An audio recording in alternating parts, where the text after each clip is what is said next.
ఏదైనా కొత్త పాట వస్తే చాలు కథం లైన్లు కట్టి కాస్ట్యూమ్లు కొనుక్కొని తయారుగుంటారమ్మ. రీల్స్ చేసి హల్చల్ చేస్తందుకు మన ఇన్స్టా చుక్కలు. మొన్న ఇడిచిన ప్రోమో పాటకే ఓ రేంజ్లు ఉంటదని అంచనా వేసినోళ్ళు పురాగ పాట రిలీజ్ కాగానే అస్సలకే తగ్గుతలేరు ఇక. మీకు ఈ పాటకే అర్థం కావాలి అది ఏ పాటనో. ఓ పాలిందా పాడ్రి. చూసేకి అగిరవ్వ మాదిరి ఉంటాడే నా సామే.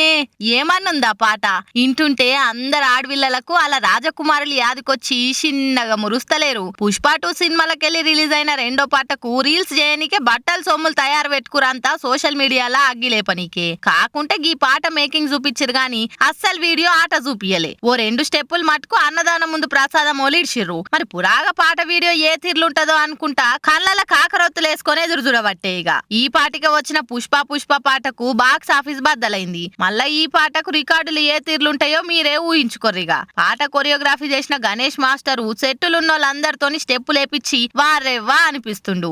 పుష్పరాజ్ చేసిన సింగిల్ పాటకే రెస్పాన్స్ తగ్గేదేలే అన్నట్టుంటే మళ్ళీ ఇది కపుల్ సాంగ్. ఈసారి ఇంకా అస్సలకే తగ్గేదేలే అన్నట్టు దూసుకపోతుంది. ఒకవేళ ఈ పాటి దాకా పాటినోళ్ళుంటే ఓ పారట్లిన్ రాపొర్రి. ఇంకా వారం 10 దినాల దాకా అందరి నాలుకెల మీద సోషల్ మీడియాలో ఏడ చూడు గీ పాటనే ఇనొస్తదిగా. ఈ లెవెల్ క్రేజ్ చూసినాక అట్లుంటది మళ్ళా పుష్పరాజ్ తోని అనుకుంటా గల్లలెగిరేస్తురు బన్నీ హార్డ్ కోర్ ఫ్యాన్స్ అంతా.